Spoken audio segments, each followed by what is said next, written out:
Bonjour, bonjour. Encore une fois de plus, je veux dire merci à tous ceux et celles qui me suivent et qui aiment ce que je fais.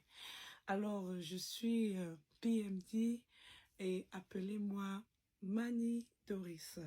Alors, je veux dire à quelqu'un aujourd'hui, si tu es tombé sur ce programme, c'est parce qu'on va parler de la famille. On ne choisit pas sa famille et malheureusement, on avance avec la famille, mais on doit comprendre beaucoup de choses.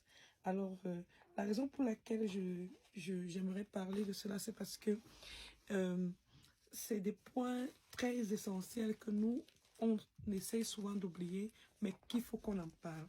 Le Seigneur m'a mis à cœur de parler de cela et j'aimerais bien en parler. Alors, je vais demander à tous ceux qui n'ont pas encore de Bible, si c'est sur votre téléphone que vous allez utiliser, ne soyez pas distraits. Allons lire Ézéchiel chapitre 2. Alors, Ézéchiel chapitre 2 nous parle de ceci. Je vais lire pour la gloire de Dieu à toute personne qui est là. Je parle du nom de Jésus. Hein. There is a power in the name of Jesus. There is a power in the name of Jesus. Donc, there is a power in the name of Jesus. There is a power in the name of Jesus. To break every chain, to break every chain, to break every chain.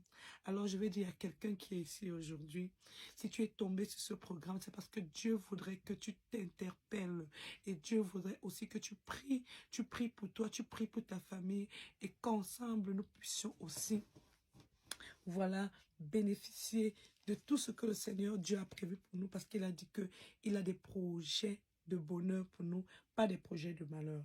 Alors, je vais lire Ézéchiel chapitre 2, comme j'étais en train de dire. Et comme j'ai toujours dit dans ce programme, c'est pour qu'on puisse apprendre à prier, apprendre à utiliser les paroles de Dieu et à comprendre. Voilà, je vais lire Ézéchiel chapitre 2 dans ma Bible. Il y a toujours des sous-titres. Il s'agit ici là de la mission du prophète, la vision du rouleau. Il me dit, fils de l'homme, tiens-toi sur tes pieds et je te parlerai. Tiens-toi sur tes pieds et je te parlerai. Je sais que je suis en genoux, comme d'habitude. Je préfère cette position d'humilité parce que je viens ici pour parler du Seigneur. Et j'aimerais que le Seigneur prenne le contrôle de ce moment par son Esprit Saint. Et j'aimerais que le Seigneur Jésus-Christ me regarde du ciel là-bas et qu'il comprenne à quel point j'ai vraiment envie que les personnes qui m'écoutent puissent prendre au sérieux leur relation avec Jésus. Le Seigneur dit que cherchez d'abord le royaume de Dieu et toutes choses vous seront données ensuite. Donc pour moi, je t'assure, je t'invite ici à commencer par Dieu et à faire les autres choses ensuite, après. Donc, localise-toi une place dans ta maison et dis-toi que je vais toujours prier le Seigneur Dieu. Je vais être au calme là-bas et je vais prier Dieu. C'est pas facile pour nous les parents parce que je vous assure, je dis toujours, quand les personnes disent qu'il faut aller à la montagne, je dis je vais aller à la montagne comment? J'ai mes responsabilités des enfants, je sais pas aller à la montagne, je vais prier à la maison chez moi et je vous assure, étant chez moi, depuis que j'ai toujours prié, le Seigneur m'a toujours exaucé et je vais encore inviter quelqu'un aujourd'hui à dire, prions, ouvre ta Bible, on va lire Ézéchiel chapitre 2. Donc, je continue, verset 1, il me dit, fils de l'homme, tiens-toi sur tes pieds et je te parlerai. Dès qu'il m'eut adressé ces mots, l'esprit entra en moi, il me fit tenir sur mes pieds et j'entendis celui qui me parlait. Il me dit, fils de l'homme, je t'envoie vers les enfants d'Israël, vers ces peuples rebelles qui se sont révoltés contre moi. Eux et leur père ont péché contre moi jusqu'au jour même où nous sommes. Écoutons bien, ça c'est quelque chose qui a été écrit depuis. Eh bien, le Seigneur nous dit, ils ont péché contre moi jusqu'au jour même où nous sommes. Ce sont des enfants à la face imprudente et au cœur endurci. Dans ta famille, est-ce que les personnes ont les cœurs endurcis? Tu sauras si les personnes ont les cœurs endurcis. Continuons la lecture. Je t'envoie vers eux et tu leur diras, ainsi parle le Seigneur l'Éternel. Qu'ils écoutent ou qu'ils n'écoutent pas, c'est une famille de rebelles. Ils sauront qu'un prophète est au milieu d'eux. Si tu as écouté mes deux précédentes vidéos, où j'ai ce t-shirt, bien entendu, j'ai parlé du fait qu'il y a une personne qui m'a appelé hier pour me demander que tu as déjà combien d'abonnés. J'ai dit, oh, toi-même qui me parles là, est-ce que tu t'es abonné? Parce que c'est une personne qui est proche de moi, donc c'est ma famille. Donc quand tu viens me demander que j'ai déjà combien d'abonnés, tu cherches à connaître le nombre d'abonnés que j'ai, est-ce que tout, tandis que toi-même tu t'es pas encore abonné. Je dis que vraiment, je ne vous comprends pas. De toutes les façons, ce que je veux comprendre, faire comprendre à quelqu'un, c'est que le Seigneur a dit dans Luc chapitre 4 que on n'est pas prophète chez soi. On n'est pas prophète chez soi. Mais à toi qui m'écoutes aujourd'hui, écoute bien ce passage, Ézéchiel chapitre 2. Il faut bien lire. Alors, on dit bien, ce sont des enfants à la face impudente et au cœur endurci. Je t'envoie vers eux et tu leur diras, ainsi parle le Seigneur l'Éternel. Qu'ils écoutent ou qu'ils n'écoutent pas, c'est une famille de rebelles. Ils sauront qu'un prophète est au milieu d'eux. Alors, je n'ai pas su beaucoup depuis tant d'années. Vous comprenez un peu? Je n'ai pas su vraiment ce qui était à moi qui était différent de beaucoup de personnes. Quand je dis beaucoup de personnes, ça veut dire que tu grandis dans une grande famille, il y a des personnes qui sont avec toi, mais il y a quelque chose que toi-même tu ne comprends pas parce que j'étais toujours celle-là qui, j'avais des visions et puis j'allais toujours vers ma maman pour lui parler. Je lui disais parce que franchement, je ne comprenais pas si ce qui se passait à moi était vraiment normal parce que quand je demandais à mes frères et mes sœurs, il n'y avait pas la même vision que j'avais. Donc, c'est-à-dire, quand je regardais même ce qui se passait chez nous, je vous assure, j'aimais pas rester chez nous. Mes parents avaient de l'argent, hein. Ça, c'était pas un problème financier, la période là. Mais c'est juste que ce qui se passait, l'atmosphère, les bruits nocturnes qui se passaient me faisaient trembler au point que j'étais la championne pour toujours fuir la maison pendant les vacances. Donc, je vais continuer. On dit bien qu'ils écoutent ou qu'ils n'écoutent pas, c'est une famille de rebelles. Ils sauront qu'un prophète est au milieu d'eux. Et toi, fils de l'homme, ne les crains pas. Donc aujourd'hui, moi, je suis capable de dire à ma famille que vous savez aujourd'hui qu'il y a une prophétesse au milieu de vous. Et je vous assure, témoignage réel. J'ai une tante, son fils m'a appelé, il m'a dit, je voudrais qu'on prie ensemble. Et il m'a posé un problème. Je lui ai dit que, voilà, ce qu'on va faire, on va continuer avec la prière et le Seigneur, Dieu va te parler à toi-même. On s'est lancé dans la prière, on a prié, et puis il a senti qu'il y avait un changement en lui. Alors, sans que je le sache, il a appelé sa maman. Il a dit à sa maman que, ben, qu'est-ce qui ne va pas avec Doris? Parce que chaque fois, vous avez toujours à dire par rapport à elle, mais moi j'ai prié avec elle au téléphone, au téléphone. Je n'ai jamais ressenti ce que j'ai ressenti, mais je vous assure, il y a une notion de Dieu sur elle. Et puis sa mère lui a dit, ça on le sait depuis. Et puis, moi je ne savais pas. Qu'est-ce qui se passe alors? Sa maman, je crois qu'elle a parlé aussi à sa petite sœur. Et la petite sœur m'a contacté également pour que on continue avec la prière. Et puis, j'ai également prié avec sa petite sœur. Et jusqu'à là, ma tante n'a pas pu venir vers moi. Écoutez bien, la tante a dit à mon cousin direct, hein, que oui, on le sait. Mais comment est-ce que comment est-ce que son fils a su? Ça, je n'étais même pas là. Je n'étais même pas au courant. J'appelle maintenant mon cousin, pour lui dire, mais ta petite soeur m'a appelé pour qu'on prie, voilà, on a prié, voilà. Et elle était contente, et voilà, parce que ça faisait depuis beaucoup de temps, hein, peut-être, je peux même dire, 4 ans que je n'avais pas parlé avec ma cousine, donc qui était sa petite soeur. Donc j'étais quand même là où je te dis, waouh, certainement il a parlé avec sa soeur, et puis c'est pour ça qu'il m'a appelé. Et c'est là où il me dit, ben oui, c'est parce que j'ai parlé à la maman pour leur dire que je ne comprends pas quel problème il y a avec toi. Je ne comprends pas pourquoi les personnes parlent toujours des choses de toi. Mais tandis que moi, j'ai prié avec toi, j'ai remarqué un changement dans ma vie aussitôt. Et puis, c'est pour vous dire à quelqu'un. C'est pour dire à quelqu'un aujourd'hui que dans ta famille, comme on dit que les rois mages là sont quittés, ils ont vu l'étoile de Jésus et ils ont suivi l'étoile de Jésus et ils sont venus pour chercher là où l'enfant, le roi des Juifs devait vivre. Et ils sont passés par Hérode pour demander à Hérode qu'ils sont là parce qu'ils veulent adorer l'enfant Jésus. C'est pour te dire à toi qui m'écoutes aujourd'hui, tu peux être le prophète de ta famille. Et ta famille ont déjà vu comme le roi mage avait déjà vu. Quand on a dit à Hérode que il y avait un roi, qu'est-ce que Hérode a dit au mage? Il a dit, allez l'adorer et revenez me dire là où il est pour que moi aussi j'aille l'adorer. Est-ce qu'il allait vraiment l'adorer? Mais on dit bien que quoi? Joseph a eu un songe, l'ange lui a parlé de prendre l'enfant Jésus et de fuir avec l'enfant Jésus, d'aller en Égypte avec l'enfant Jésus et sa mère. Et alors, quand le Hérode, là, le roi, s'est rendu compte que les mages ne sont pas venus comme il était prévu, il a ordonné que tous les enfants de 2 ans en descendant soient tués.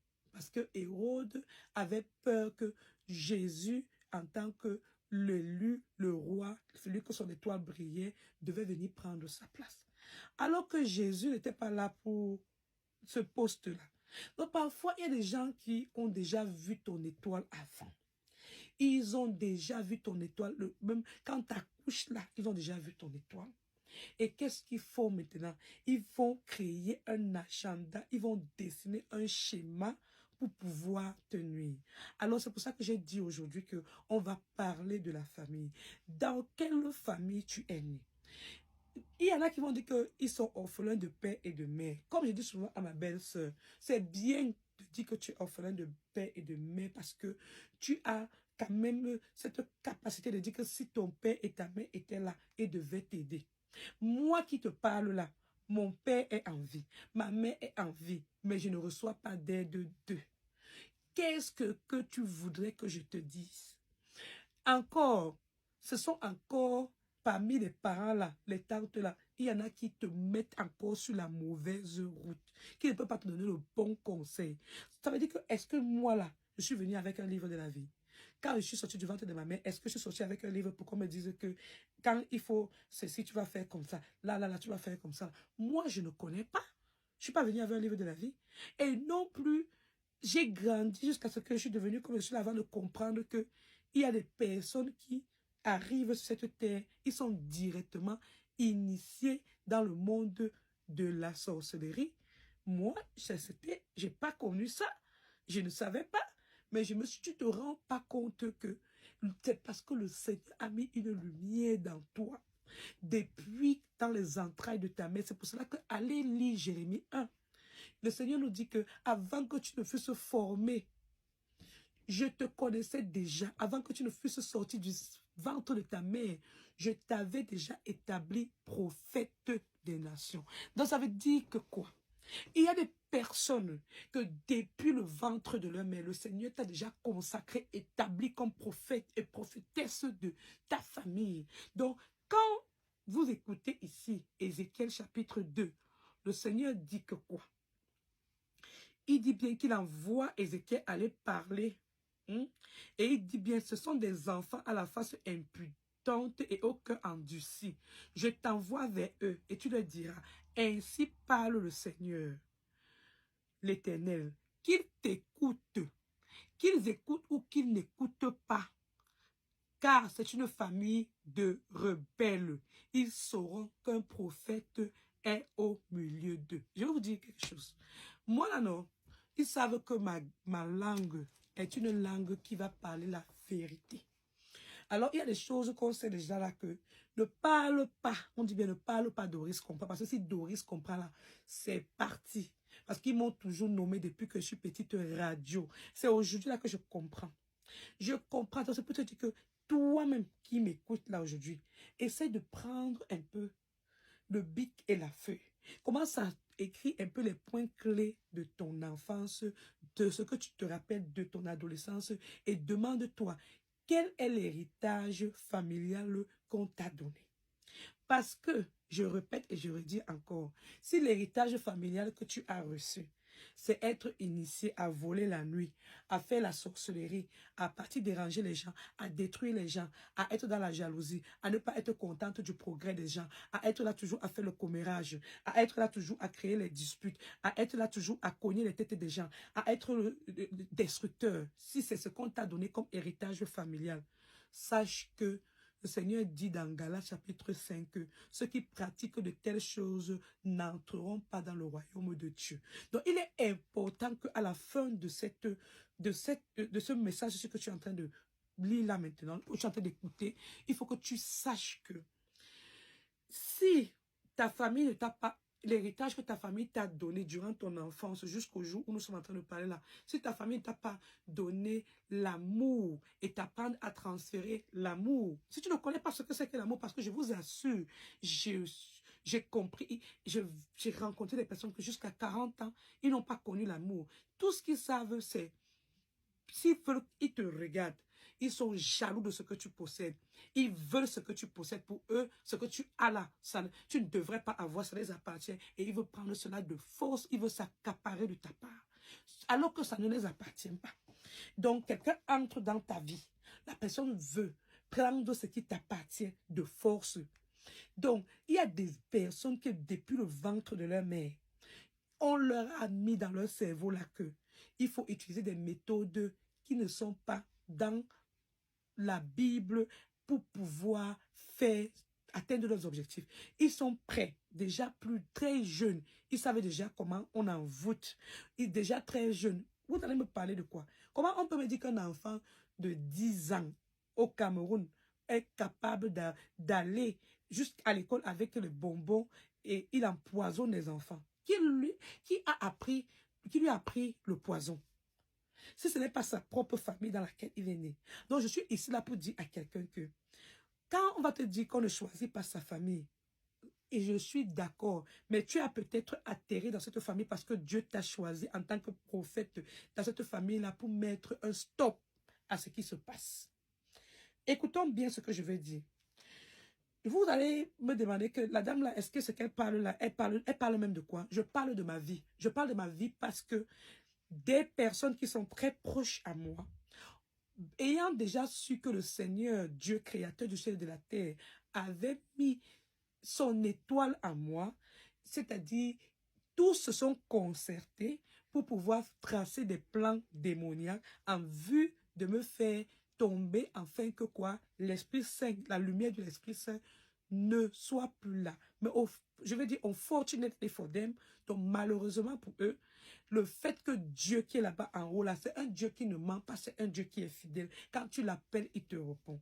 Donc ça veut dire qu'il y a des barrières aussi que, en tant que toi-même chrétien, tu dois faire tout et tout pour ne pas traverser. Comme je vous ai toujours dit, je suis baptisé catholique.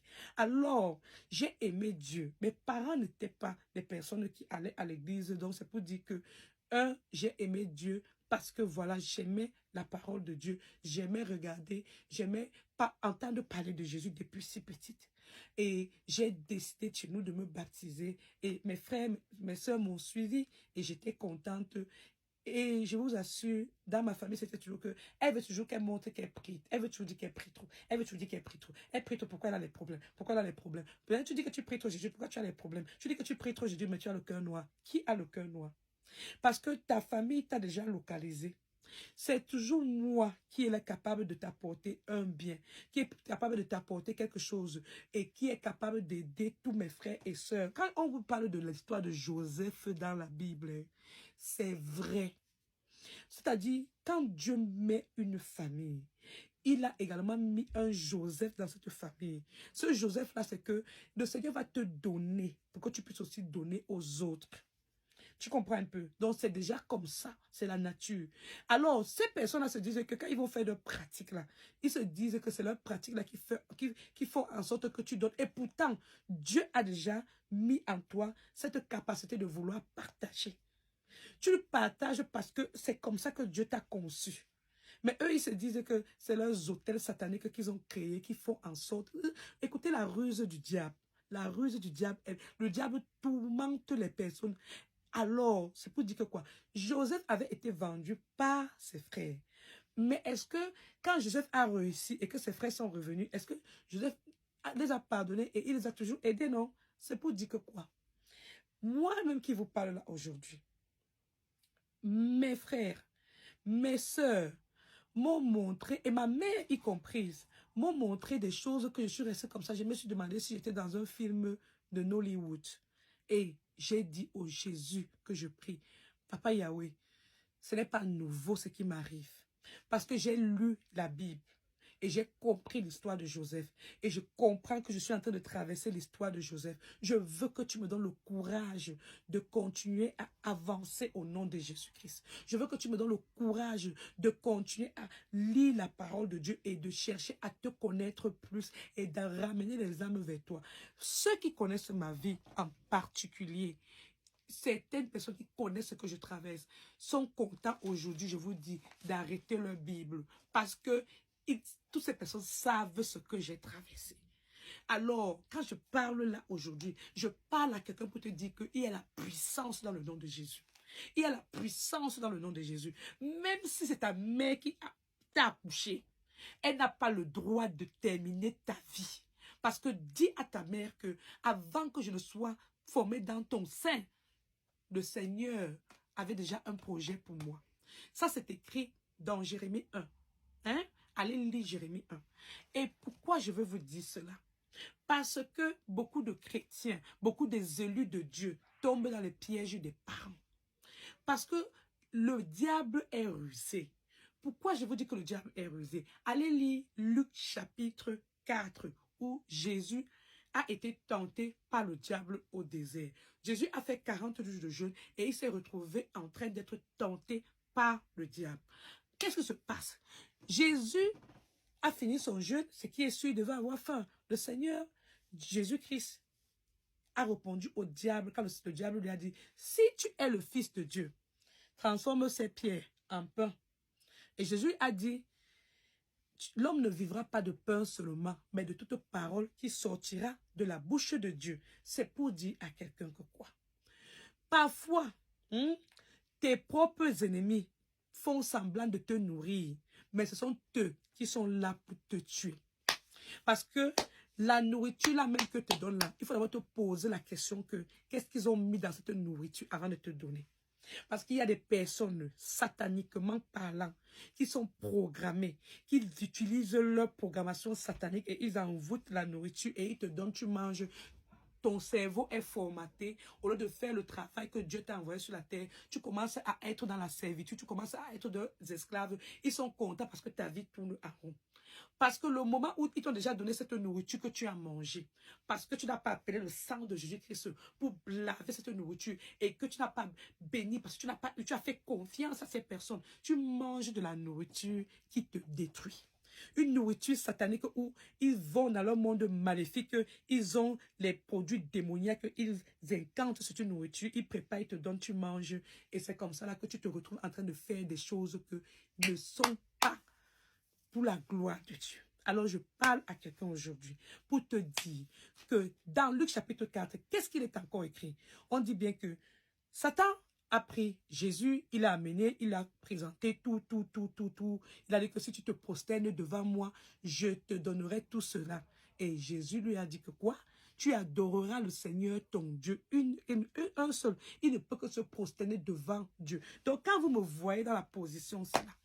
Je suis prosterné devant mon Dieu créateur du ciel et de la terre pour lui dire que Papa Yahweh, je fais ces vidéos-là pour la gloire de Dieu. Je fais ces vidéos-là pour dire à quelqu'un qui est dans un trouble familial que ne t'inquiète pas, Jésus est là pour te sauver. Invoque le nom de Dieu d'Israël et dis que Seigneur Jésus-Christ, c'est toi qui m'as envoyé dans cette famille et tu dois me donner la force, la protection que tu as promis de donner. Parce que dans Jérémie chapitre 1, il est écrit que ils vous feront la guerre, mais ils ne vous vaincront pas. Parce que moi, l'Éternel des armées, je suis là pour te délivrer. Alors, sois fidèle à ta parole. Délivre-moi de ma famille, de mes proches qui me nuisent au nom de Jésus-Christ.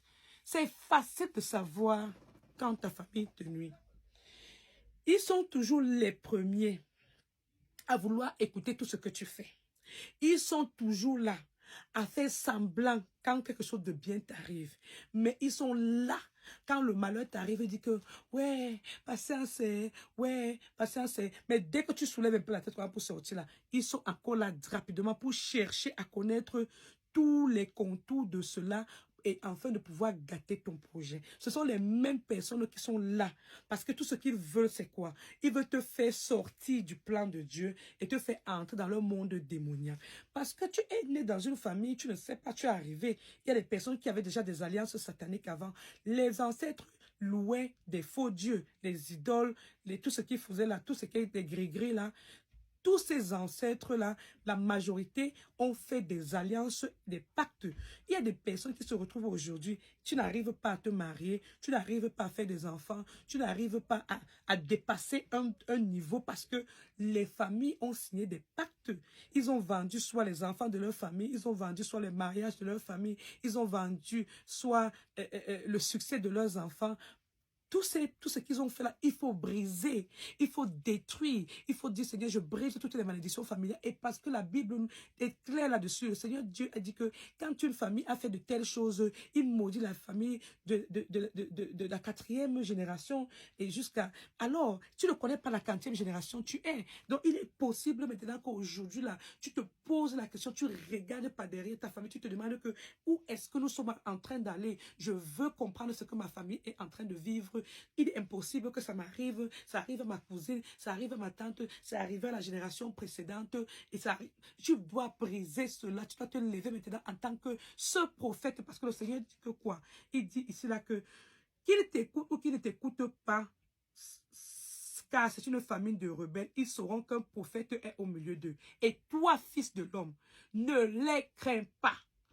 Ne les crains pas, ne crains pas leur discours, quoique tu aies auprès de toi des ronces et des épines, et que tu habites avec des scorpions. Hein? Le Seigneur nous dit bien, ne crains pas leur discours, ne t'effraie pas de leur visage, quoi qu'il soit une famille de rebelles. Donc le Seigneur sait que auprès de toi là, ne crains pas le visage. Tu vas parler avec eux comme ça là. Mais la nuit là, ils vont se déguiser pour venir te faire peur. Dieu, je vous envoie le feu de Jésus-Christ. Je jaillis le sang de Jésus-Christ sur mon lit. Vous ne pouvez pas m'atteindre. Partout là où je passe, je mets le sang de Jésus. Le sang de Jésus-Christ sur mon corps. Je me lave avec le sang de Jésus-Christ. Pluie de sang de Jésus-Christ descend sur moi de la tête jusqu'aux pieds. Lave-moi, purifie-moi. Que je reste intouchable. Touchable aux yeux de mes ennemis. Touchable aux personnes qui viennent vriller avec moi alors qu'ils ont le cœur double. Papa Yahweh, montre ta protection sur moi, Papa Yahweh. Tu as dit que invoque mon moment de la détresse, je te répondrai. Je suis en train de t'invoquer. Viens détruire toutes les alliances familiales qui nuisent à ma vie. Viens détruire tous les démons qui sont entrés dans les membres de ma famille qui veulent nuire à ma vie au nom puissant de Jésus-Christ. Tu as le droit, Papa Yahweh, que tout lieu sataniquement là, ils vont se relever. Que tu envoies le feu de Jésus-Christ se brûler. Détruis tout ce qui est en train de programmer contre ma vie, contre la vie de mes enfants. Que le feu de Jésus-Christ brûle tout ce qu'ils ont programmé de négatif dans ma vie au nom puissant de Jésus-Christ. Tu es capable de le faire. Parce que le Seigneur dit que quoi? À la prononciation du nom de Jésus, tout genou doit fléchir. Donc tu dis que maintenant, je vous commande, vous, esprit démoniaque dans ma maison, sortez au nom de Jésus-Christ. Je vous commande de vous mettre à genoux et sortez, ne revenez plus. Mon corps, c'est le temple du Saint-Esprit. Tu répètes 7 fois. Mon corps, c'est le temple du Saint-Esprit. Mon corps, c'est le temple du Saint-Esprit. Je vous détruis avec la puissance du nom de Jésus-Christ. Et le Seigneur Jésus-Christ nous a assuré. Dans Jean chapitre 14, il a dit que quoi? Tout ce que vous demanderez à mon Père, demandez à mon nom. Et quand vous allez demander cela à mon nom, vous allez obtenir. Et le Seigneur Jésus-Christ dit que quoi? Tous ceux qui croiront en moi pourront faire des miracles aussi plus grands que moi. Ça veut dire que quoi? Même si tu restes dans la nuit, tu entends les bruits dans la toiture. Pendant dit que j'envoie le feu de Jésus qui se détruit. J'appelle Saint-Michel-Archange maintenant de détruire tous ces bruits sataniques là. Au nom de Jésus. Que le nom de Jésus-Christ là vienne détruire les méchants. Que vous tremblez tous les méchants là. Le nom de Jésus appelle le nom de Jésus-Christ. Pour demander à Dieu de détruire toutes les forces sataniques. Que ça vienne de tes amis, que ça vienne de ta belle famille, que ça vienne de ton voisinage, que ça vienne de ta propre famille dans laquelle tu es né. Tu es capable toi-même d'identifier ce qui ne va pas dans ta vie. Laissez les affaires qu'on va toujours appeler le pasteur, le prêtre, le prophète, parce que tu connais ta vie plus que tout. Si tu prends ton bec et ta feuille, tu écris toi-même que voilà les problèmes qui se répètent chaque année. Voilà les problèmes qui se répètent dans la vie de mon frère, dans ma soeur. Je veux briser cela. Parce que le diable a un mécanisme très dangereux et il est très organisé. C'est parce que nous, les enfants de Dieu, on ne veut pas prier. Le diable s'organise pour détruire ta vie. Parce que toi, quand tu es né, tu as une quantité d'Esprit Saint dans toi. C'est le Saint-Esprit là qui est dangereux pour le monde des ténèbres. Parce que qu'ils veulent détruire la lumière du Saint-Esprit qui est en toi. Pourquoi? Parce que là où ce n'est plus pur, les anges ne vont plus venir. Donc, si toi, tu t'encadres que des impuretés, si tu fais la débauche, tu fais la prostitution, tu fais la jalousie, tu t'arranges pour aller tuer quelqu'un, dans la famille, ils ont programmé qu'ils vont empoisonner quelqu'un. Tu connais aussi qu'il faut empoisonner. Les anges vont se retirer de toi parce que le Seigneur n'est pas là pour accompagner les